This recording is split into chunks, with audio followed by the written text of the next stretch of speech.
মুচমুচে আলুর ঝুরা ভাজা। প্রথমে লাগবে আলু, কেটে রাখা আলু। তারপর নিয়ে নিয়েছি পুদিনা পাতা, বাদাম, একটু পেঁয়াজ বেরেস্তা দিব, সাথে নিয়েছি মশলা যেটা আমি অ্যাড করব। এই তো প্রথমে গরম তেলে দিয়ে দিচ্ছি বাদামগুলোকে ভেজে নিব।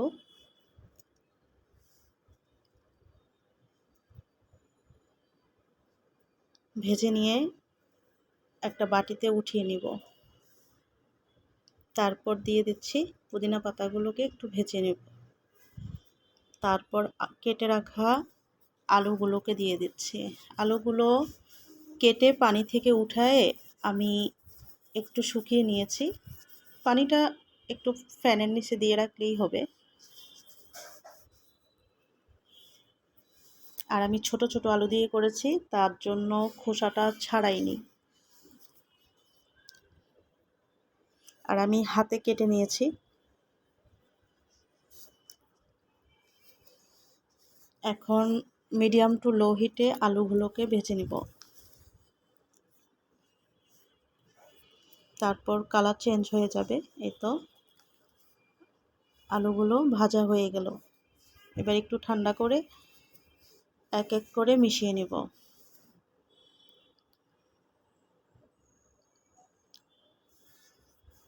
এখন দিয়ে দিচ্ছি,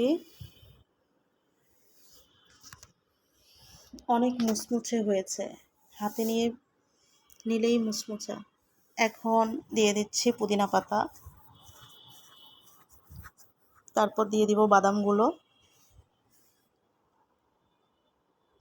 তারপর পেঁয়াজ বেরেস্তাগুলো দিয়ে দিচ্ছি।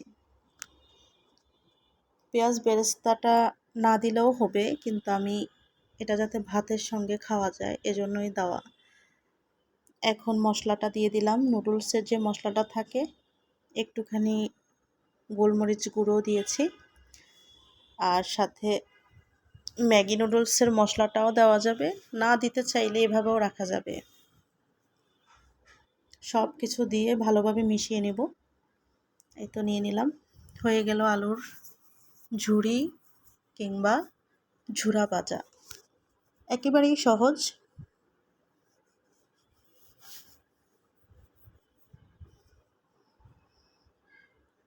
এই তো দেখতে অনেকটাই চানাচুরের মতো লাগছে। তারপর একটা কাচের কোটো নিয়ে নেব। সংরক্ষণ করা যাবে 2 থেকে 2.5 মাস, যেটা মুচমুচে থাকবে, একটু নরম হবে না। তারপর কোটাতে নিয়ে নিচ্ছি। এই তো নিয়ে নিলাম, দেখতে কি সুন্দর লাগছে। আপনারাও করে নেবেন, একেবারে ইজি, ঝামেলা ছাড়া। কেমন হলো জানাবেন, আর সবাই ভালো থাকবেন।